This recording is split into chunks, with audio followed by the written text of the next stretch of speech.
Good morning, everybody. Welcome back to the channel. Today we are talking about our pushing lifts, bench press, and overhead press. And now when I set out to create these videos, I wanted a really catchy video title like 5 things to do to make your bench press the best lift you've ever done. Unfortunately, what I was met with was a lot of uncertainty and research jargon. But today I'm going to cut through all of that for you so I can give you some practical advice about improving your barbell lifts. So if that is interesting to you, please stay tuned for today's video. Like the video if you liked it, leave a comment down below if you have any questions, and if you're new here, subscribe and enable those notifications so you never miss another exercise optimization video. So I want to start today's discussion by talking about resistance training in general. If you're doing it, great, continue doing it. If you're not doing it, we need to start. At a certain age, we start to lose a percentage of our muscle mass per year. So if for no other reason to attenuate that loss in strength and muscle mass, resistance training is really important. Now, in addition to improved strength, size, power, performance in our daily activities, and improved bone mineral density, it also can improve our physique and things that typically a lot of individuals care about in terms of how we look. In general, there are some risks associated with resistance training, however. A systematic review by Seraphim et al. Looked at the differences between strongman competitions, CrossFit, and traditional resistance training, and found that strongman was the most likely for you to get injured. Now, if we look at strongman competitions, they have a myriad of challenges that they perform at maximal intensities. For the most part, we're not doing that in traditional resistance training or in CrossFit even. And CrossFit in the data may have some elevated incidence and prevalences of injury, but I think these are inflated because CrossFit has been studied so heavily. It tends to stand up to issue. If you look for something, you're going to find it more often. So if we looked at more studies of strongman, if we looked at more studies of traditional resistance training, we'd find more incidence of injury. 2 things stuck out for me in terms of injury risk. Mainly with the strongman, these guys are doing not only heavy lifts, but also very technical lifts. In traditional resistance training, we tend to load our core lifts very heavy, which are something we do over and over and over again. And our accessory lifts are loaded with less intensity. So this is protective because we don't need as good of technique if the load is less. The higher the load, the greater you have to be at controlling load in order to prevent any adverse injuries from happening. Another key takeaway that the authors of Seraphim discussed was if you had been previously injured, you're more likely to injure that area again. And the reason being is multifactorial, but can include things like altered strength and altered sensation as we have sensations such as pain. Now, I don't want you to take from what I'm saying today as not lifting heavy, because as we become more trained, we need a greater stimulus in order for our muscles to improve. And I think most of you out there are higher level resistance training athletes. The data suggests that we can make improvements with 30% RM all the way up to our 1 RM max, but most improvements for hypertrophy can be made between 30 and 70%. So this is the range that we want to stay in for reducing that risk of injury and also improving our performance. Now, if you're a newer lifter, maybe closer to that 30% range is good. If you're more experienced, you've got to get closer to that 70% in order to give those muscles an appropriate stimulus. A study by Bergson et al. Found that the tissues most injured in the bench press were the pec major, pec minor, our wrists, our clavicles, collarbone, and your ribs. Now the latter ones are having to do with fractures, and these are more from like trauma, a dropped barbell, a ballistic kind of bouncing off the chest kind of movement. So whenever we have things moving faster, there's greater risk to get hurt. Now this leads me to my next point on reducing risk of injury. We'll talk a little bit about technique here in a second, but the data really doesn't support an overarching type of way to reduce risk of injury. And that's what I was getting at the beginning of this video. There's no 5 key things that you need to do in order to reduce your risk. But there are some general ideas that we need to be aware of. And these are technique, load, intensity, and just overall how we're feeling throughout our exercise, how we're feeling that day. If you're feeling tired, maybe you don't push the intensity quite as much. If you are feeling pain, you need to go see a qualified health professional to get that evaluated. That's the best way to address return to sport and to improve your performance, is getting the appropriate help you need. It's not seeking evidence on YouTube to have a quick free fix. Now, in terms of technique, there are a couple of things that we found that can help us attenuate this reduce of risk of injury. And the first being the width of your hands as you place on the barbell. The further out you go, the more leverage that's against your pec major muscle.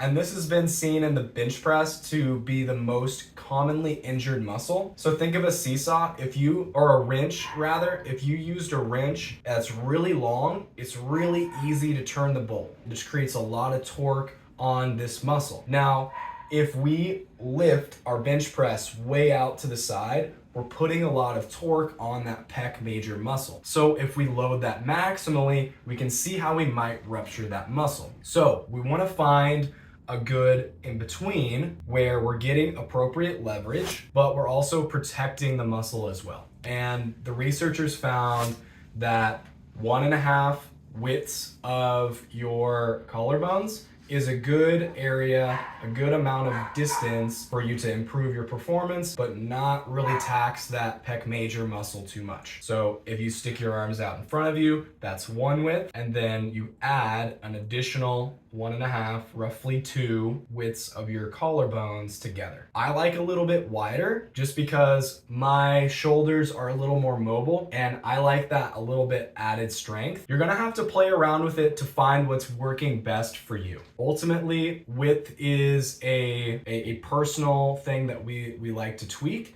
And maybe sometimes you mix in some variability here. Maybe you start your next program where you're doing a narrow sort of grip and you move towards a wider grip. Just experiment and see what you think. Now, the next thing we touched on briefly with the fractures earlier is using ballistic movements. We want to be careful with these, especially at higher loads, because ultimately we don't want to hurt ourselves as we're moving heavy. We want to control the intensity that we're lifting, and we can still do that in a powerful fashion in our Olympic lifts, but we just need to be always in control of that load. Now, the next principle we can tweak is intensity in order to improve our risk of injury. And these are things like the weight that you're lifting, the reps that you're lifting, the amount of rest periods that you've got there, how you're feeling throughout the day. So we want to just be mindful of the weights. If you're lifting a weight that's really new for you,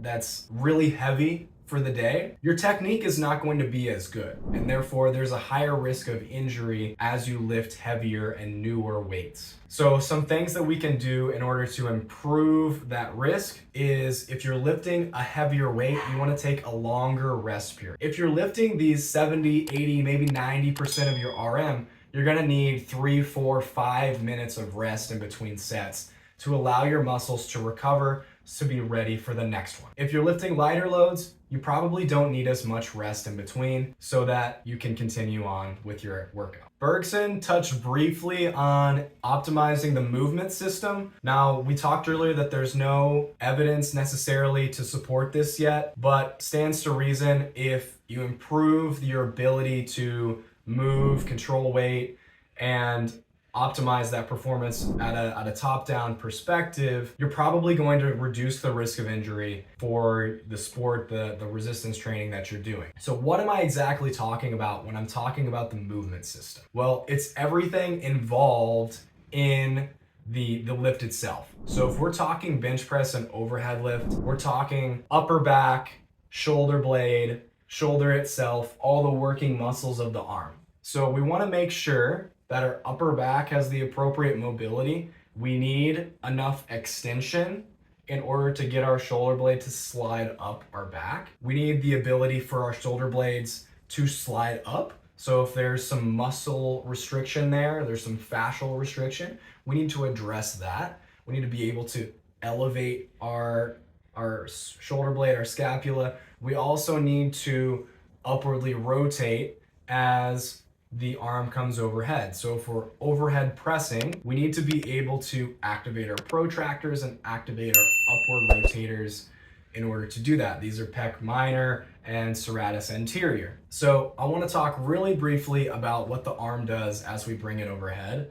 So from about 0 degrees here to 90 degrees, most of this is coming from the shoulder joint itself, the ball and socket. Now, as we move further up overhead, our shoulder blade has to upwardly rotate from about 90 degrees to 150, 160 degrees. Okay, from here, the shoulder blade needs to elevate. It needs to shrug in order to get that last few degrees and bring our arm overhead so that we can get ear to shoulder. So all of those things in the movement system need to be improved and optimized in order to lift appropriately. Now, there's no way for an untrained person who hasn't done the PT or hasn't done any continuing education to know what interventions you need to do to improve these things. So again, going back to, if you're experiencing discomfort, go see a medical professional who's qualified to watch you move and qualified to intervene on your behalf to improve your performance. We also want to take a look at some of our muscles that might be causing some restrictions. You want to make sure that your rotator cuff is strong. Your mover muscles are going to be doing the job of the movement. Your pec major, your lat, your tricep, your bicep. These typically don't have dysfunction unless they are, it's a tendinopathy or it's a tendon related. The bicep tendon hurts, and then you're just going to have bicep related issues, elbow flexion related issues, because that's the involved tissue. Not all the time do we have a bicep that's weak because it doesn't hurt, and that results in downstream impairments. That can happen with our shoulder blade and our rotator cuff. Ultimately, you need to be mobile. You need to have the control of that mobility, find strength there, and then if you want to, you don't necessarily have to do this last step, but specify. And specificity really helps your trainer program for you. Let me give you an example. If I have a tennis player, they obviously need to have the appropriate mobility to bring their arm overhead and control the racket as they descend the arm down. But they might be a taller individual or they might be a shorter individual, and that creates different demands on their swing and different demands that their arm has to perform in order to win at tennis. Right? That's the goal of playing tennis is to have a good serve, have a good shot so that you can get it over the net and score points. Now that's a really specific goal, and that helps your trainer try to optimize your performance for that particular thing. So maybe you want to be really good at doing the overhead press. Maybe you're a power lifter. Okay, well, we need to specifically work on that lift, specifically work on that technique and everything involved in that. So it's really important, if you have specific goals, to target your training towards them, because that's what's going to help you reach them appropriately in the time frame that you're looking for. So to recap, benefits of exercise are just widespread across the body. We have some risks as we lift higher loads and with less technique. So these are things we need to be mindful of. Controlling the load that we're lifting, and if it's too heavy, making some changes to the intensity so that we can appropriately lift that load. Ultimately, in terms of the biomechanics, we need to have the appropriate range of motion, the appropriate control, and the appropriate strength to do the activities that we set out to do. Thank you all for coming to another exercise optimization video. If you found the information here helpful, please leave a like or a comment down below. And if you're new here, subscribe and enable those notifications so you never miss another exercise optimization video.